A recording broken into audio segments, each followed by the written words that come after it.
கோவையில் 2 ton gelatin குச்சிகள் பறிமுதல் செய்யப்பட்ட வழக்கில் மேலும் ஒருவர் கைது செய்யப்பட்டிருக்கிறார். இதுகுறித்தான கூடுதல் விவரங்களோடு இணைகிறார் நமது செய்தியாளர் ஞானசேகரன்.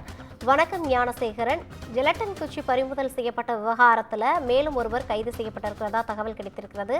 இதுகுறித்தான கூடுதல் விவரங்களை பதிவு செய்யலாம். வணக்கம் ரவீனா.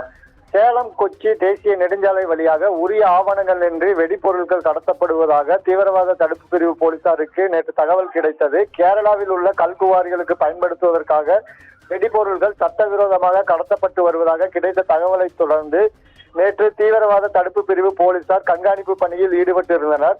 இந்நிலையில் தமிழக கேரளா எல்லை பகுதியில் சோதனையில் ஈடுபட்டு இருந்த போது அந்த வழியாக வந்த பொலிரோ வாகனத்தை சோதனையிட்டனர். அதில் அதிக வீரியத்தன்மை கொண்ட 2 டன் ஜெலட்டின் குச்சிகள் உட்பட வெடிமருந்துகள் உரிய அனுமதி இல்லாமல் கேரளாவுக்கு கொண்டு செல்லப்பட்டது தெரிய வந்தது. தீவிரவாத தடுப்பு பிரிவு இன்ஸ்பெக்டர் கருப்புசாமி பாண்டியன் தலைமையிலான குழு நேற்று அதிகாலை 4 மணி அளவில் அந்த வாகனத்தை பிடித்து மதுக்கரை காவல் நிலையத்தில் ஒப்படைத்தனர்.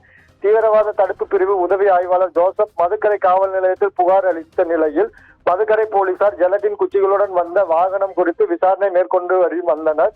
கேரளா மாநிலத்தில் சட்டவிரோதமாக சுரங்கப் பணிகளுக்காக வெடிபொருட்களை கொண்டு சென்றது முதல்கட்ட விசாரணையில் தெரிய வந்துள்ளது. மேலும் வாகனத்தை ஓட்டி வந்த கேரளாவைச் சேர்ந்த ஓட்டுநர் சுபேர் என்பவரை கைது செய்து அவரிடம் விசாரணை மேற்கொள்ளப்பட்டது. மேலும் இந்த வழக்கில் தர்மபுரியைச் சேர்ந்த கார்த்திக் என்பவரை தற்போது போலீசார் கைது செய்து விசாரணை நடத்தி வருகின்றனர். வெடிபொருட்கள் எங்கு இருந்து கொண்டு வரப்பட்டது, கேரளாவுக்கு எங்கு கொண்டு செல்லப்படுகிறது என்பன உள்ளிட்ட தகவல்கள் அவரிடம் போலீசார் விசாரித்து வருகின்றனர். இதனிடையே வெடிகுண்டு தடுப்பு பிரிவு போலீசார் மதுக்கரை காவல் நிலையத்தில் வரவழைக்கப்பட்டு நேற்று வெடிமருந்து கொண்டு வரப்பட்ட வாகனத்தில் இருந்த வெடிப்பொருட்களை காவல்துறையினர் பரிசோதனைக்கு உட்படுத்தினர்.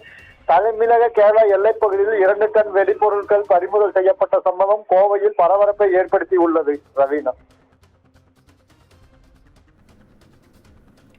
கூடுதல் விவரங்களை வழங்கியமைக்காக நன்றி ஞானசேகரன்.